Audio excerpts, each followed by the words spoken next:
ప్రస్తుతం మనం అమరావతి ముఖద్వారం వద్ద ఉన్నాం. ఎవరైనా సరే అమరావతిలోకి వెళ్ళడానికి ఉన్నటువంటి ముఖ్యమైనటువంటి మార్గాల్లో కరకట్ట కూడా ఒకటి. అయితే కరకట్టకి ఉన్నటువంటి రద్దీని దృష్టిలో పెట్టుకొని ఒక పక్క నవ్యాంధ్ర రాజధాని అమరావతికి సంబంధించినటువంటి సీడ్ యాక్సెస్ రోడ్ను కూడా వేగవంతంగా రాష్ట్ర ప్రభుత్వం పూర్తి చేస్తూ ఉంది. ప్రస్తుతం సీడ్ యాక్సెస్ రోడ్ని ఇటు గుంటూరు హైవేకి కనెక్ట్ చేయడంలో ఈ స్టీల్ బ్రిడ్జి కీలకంగా వ్యవహరిస్తుంది. ఈ స్టీల్ బ్రిడ్జిని మనం చూస్తూ ఉన్నాం.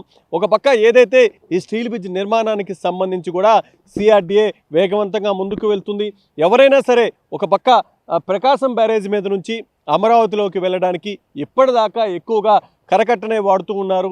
ఈ కరకట్టకు సంబంధించి కూడా ఎంత రద్దీ ఉంటుందో రోజు మనం చూస్తూ ఉంటాం. అలాంటి కరకట్ట పక్కనే ఇక్కడ ఈ స్టీల్ బ్రిడ్జ్ కూడా అందుబాటులోకి వస్తుంది.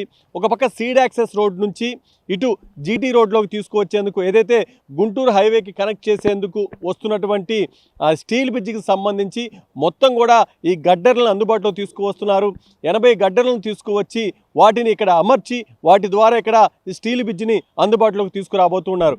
వాటి కోసం పెద్ద ఎత్తున పిల్లర్లు కూడా ఏర్పాటు చేస్తూ ఉన్నారు. మరోపక్క వాటన్నిటిని కూడా వేరు ప్రాంతాల్లో తయారు చేసి వాటన్నిటిని ఇక్కడ మనం చూస్తూ ఉన్నాం. ఈ లారీ మీద ఇక్కడికి తరలిస్తూ ఉన్నారు. ఇలా లారీల మీద తీసుకొచ్చినటువంటి ఇనప గడ్డర్లు ఏతున్నాయో వాటన్నిటిని కూడా ఇక్కడ అమర్చి వాటి ద్వారా వాటన్నిటిని కూడా ఈ పిల్లర్ల మీద అందుబాటులోకి తీసుకువచ్చి స్టీల్ బ్రిడ్జిని పూర్తి స్థాయిలో కూడా నిర్మించే విధంగా అధికారులు ముందుకు వెళ్తూ ఉన్నారు.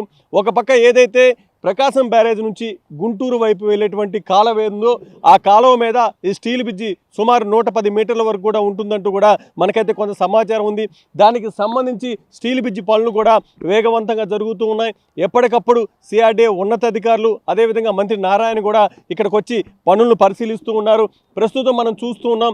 ఈ గడ్డర్లను పూర్తి స్థాయిలో అమర్చిన తర్వాత ఈ విధంగా ఉంటాయి. ఇక్కడ కొన్ని గడ్డర్లను కూడా అందుబాటులోకి తీసుకువచ్చారు. ఇంకా మరికొన్ని గడ్డర్లను కూడా తీసుకువచ్చి పక్కన అమర్చుతూ ఉన్నారు.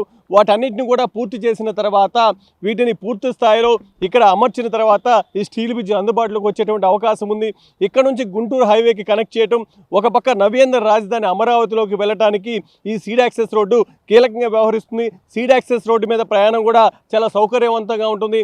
అయితే ఆ సీడ్ యాక్సెస్ రోడ్డుకి ఈ స్టీల్ బ్రిడ్జి కీలకంగా వ్యవహరిస్తుంది కాబట్టి దాన్ని వీలైనంత త్వరలో పూర్తి చేసే విధంగా సిఆర్డీఏ ఉన్నతాధికారులు అదేవిధంగా రాష్ట్ర ప్రభుత్వం కూడా వేగంగా అడుగులు వేస్తున్నటువంటి పరిస్థితి కనిపిస్తుంది.